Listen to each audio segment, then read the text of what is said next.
tentang metode penelitian, yaitu di bab ketiga. Ya, ini mudah sekali. Apalagi tadi pendekatannya kalau yang saya gunakan itu adalah usul fikih atau maqasid syariah atau mungkin dari pendekatan dengan data kualitatif. Oke, ketika bicara tentang metode penelitian, tentu saja hal pertama yang harus dipahami itu adalah apa? Kalau umpamanya dia case tadi, berarti ada lokasi dan tempat penelitian. Sebenarnya termasuk waktu juga di penelitian ya tulisannya. Jadi ada lokasi dan tempat penelitian. Ya. Kemudian kedua, metode penelitian itu sendiri. Metode penelitian atau boleh juga menggunakan bahasa lain yaitu pendekatan penelitian. Nanti kita akan jelaskan. Pendekatan penelitian boleh, menggunakan metode penelitian itu juga boleh. Yang C ini adalah data. Ya, data. Nah, data itu berarti apa? Data itu pertama itu yang satu umpamanya jenis data. Ya, kemudian dua teknik pengumpulan data. Ya kan? Nah, ini saja dulu apa-apa. Kemudian D analisis data. Kemudian E itu D kesimpulan. Nih nanti bisa diperbaiki, bisa ditambahkan, bisa dikurangi, tapi kurang lebihnya seperti ini kalau di kualitatif. Sebenarnya kuantitatif juga tidak jauh berbeda. Kuantitatif nanti itu hanya ketika bicara tentang data, di sini itu ada variabel, ya variabel datanya. Tapi kurang lebihnya sama. Oke, lokasi dan tempat penelitian, lokasi, tempat dan waktu penelitian itu gampang banget kan? Penelitian ini dilaksanakan di desa ini, kecamatan ini, kabupaten ini. Kemudian waktunya adalah dari bulan sekian sampai bulan sekian. Nah, seperti itu. Oke. Kemudian metode penelitian atau pendekatan penelitian ini karena menggunakan kualitatif, kalau kuantitatif berarti metode penelitian yang digunakan dalam penelitian ini atau dalam tesis ini menggunakan data kuantitatif. Kalau tadi metode berarti menggunakan metode kuantitatif. Metode kuantitatif yang digunakan adalah metode apa Pak Pur? Menggunakan apa kalau untuk kuantitatif?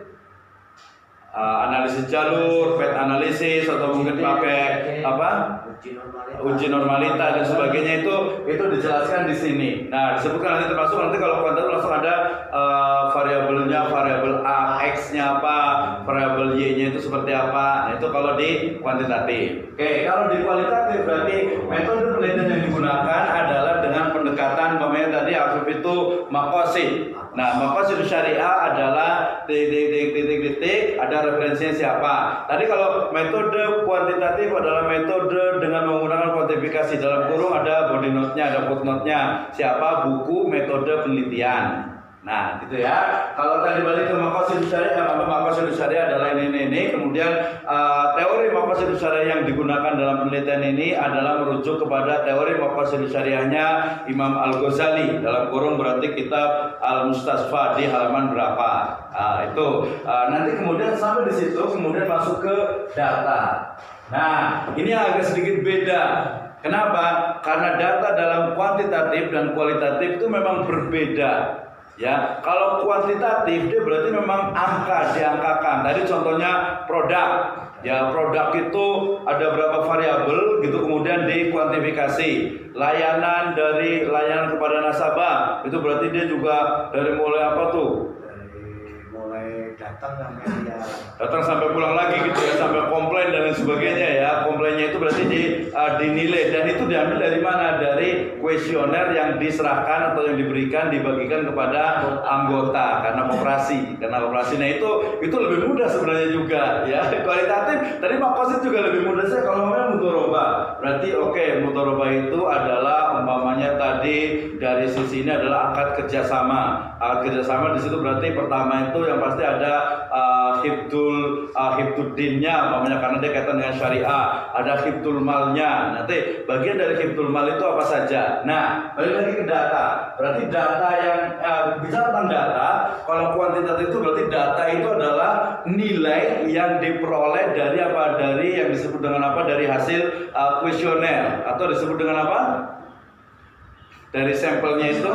Kalau di kualitatif namanya itu narasumber. Kalau di kuantitatif namanya apa? bukan data gimana? Orang yang mengisi itu namanya apa? Yang mengisi kuesioner responden. Ya, dia menggunakan istilah responden. Jadi kalau di kuantitatif itu dia responden, kalau di kualitatif itu narasumber. Jadi berbeda. Tapi kaitan dengan data, datanya ini adalah hasil dari responden berupa nilai yang diberikan dalam kuesioner. Itu data, itu yang akan dianalisis. Sementara kalau di kualitatif, karena dia sifatnya tadi mudoroba, berarti apa? Oke, mudoroba itu adalah dia lebih karena dia data dari fakta-fakta, teori-teori yang ada di mudoroba itu, di praktek mudoroba itu, sehingga kemudian oh ternyata mudoroba ini dia memiliki nilai makosid dari sisi maslahatnya juga banyak. Apalagi kalau di Indonesia itu agar terhindar, di Indonesia ini di perbankan syariah, di perbankan syariah itu agar terhindar dari riba, berarti dia masuk ke dalam hifdzuddin. Nah itu ya, nanti ada penjelasannya. Oke, jadi jenis datanya. Nah jenis data kalau tadi Bapak berarti data adalah kuesioner, kemudian juga diperoleh dia primary ini ya, sumbernya itu adalah sumber utama. Kalau mamanya ngambil dari di kualitatif, ngambil dari kitabnya Langsung Al-Ghazali, berarti dia adalah sumber pertama. Ya, tetapi kalau mau ngambilnya juga di perbankan, betul-betul kita wawancara ke salah satu bank, itu berarti sumbernya adalah sumber utama. Tapi kalau kita hanya baca di umpamanya di skripsi atau di jurnal itu berarti dia sumbernya itu kedua. Ya, second reference atau second resource gitu ya. Jenis data itu nanti berdasarkan sifatnya, dia ada data tadi kuantitatif, ada kualitatif. Berdasarkan sumbernya ada yang sumber primer dengan sumber sekunder. Ya nanti kalau tersier itu mungkin di koran atau di apa, tapi ada primer dengan sekunder dari jenis datanya. Nah, teknik pengumpulan data. Tadi dari pengumpulan data kalau di kuantitatif berarti dia pakai kuesioner. Mungkin ada tambahan wawancara ya, ada interview juga, ada kajian pustaka juga. Nah, kalau di kualitatif jenis teknik pengumpulan datanya itu pertama dari kajian pustaka. Berarti ngelihat di penelitian-penelitian terlalu jurnal, tesis, skripsi, disertasi, semua dilihat tuh kajian pustaka namanya. Kemudian yang kedua itu adalah interview atau wawancara. Wawancaranya apakah wawancara langsung atau wawancara tidak langsung? Wawancaranya itu apakah dia terstruktur atau wawancara itu bebas, ya, atau semi terstruktur. Ya, wawancara itu mendalam atau mungkin hanya tidak mendalam atau sekilas saja. Ini teknik pengumpulan data. Nanti terakhir itu ada observasi. Ya, jadi observasi itu kalau kualitas itu harus betul-betul melihat. Ternyata ini loh kalau dari studi dokumen juga ini loh akad untuk mudorobatnya. Kemudian mungkin melihat langsung orang nih pakai lagi sedang akad mudorobat itu seperti ini. Nah itu di kualitatif. Nah yang paling penting adalah ini analisis data. Ya, kalau kesimpulan nanti dia kesimpulan dari sebenarnya bukan kesimpulan tesis tapi cara menyimpulkan dari analisis data. Nah, di analisis data ini yang paling penting sekali. Kalau di kuantitatif berarti dia betul-betul harus paham ya tadi pengaruhnya. Pak Pur bisa jelaskan pengaruh produk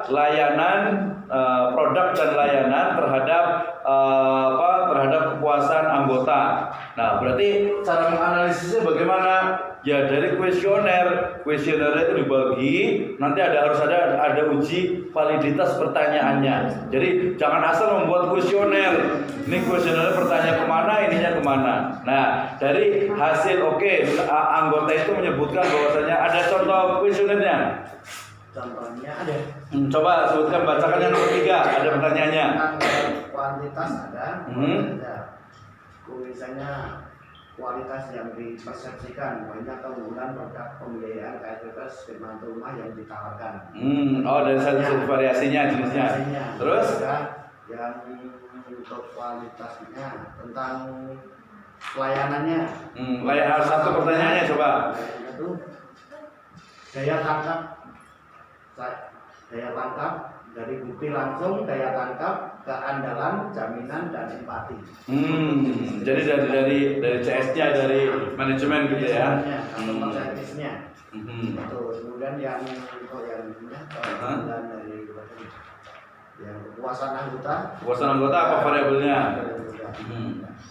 Kepuasan anggota itu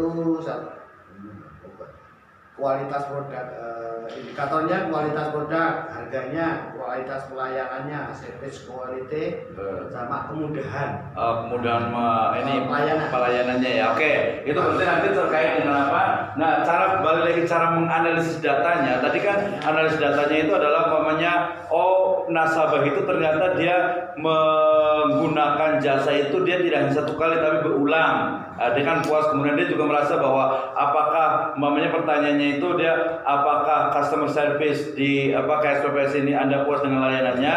Ya, puas. Puasnya itu ada pakai kali tertentu ya. Puas, Sangat puas. sangat puas, puas, tidak puas, kurang puas.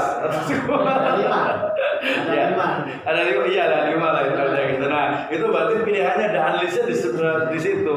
Kalau dia samplingnya itu dia valid, dia bagus, berarti dia sudah memang bisa diakui. Ini analisis data. tekniknya, Pak, tadi saya Kalau tekniknya itu ada uji validitas. Uji validitas. Valid atau enggak?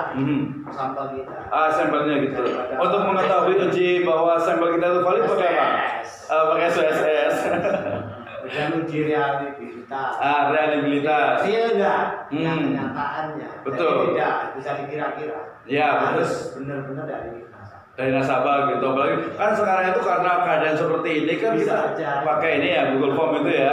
Google Form. Cuma kan kadang memang ada dipertanyakan, ini Google Form bener nggak yang isi nasabah nih? Jangan-jangan orang lain lagi. Dan itu bisa dilacak dari hasil probabilitas. Ya, Itu harus kurang dari 0,9. Ya, betul.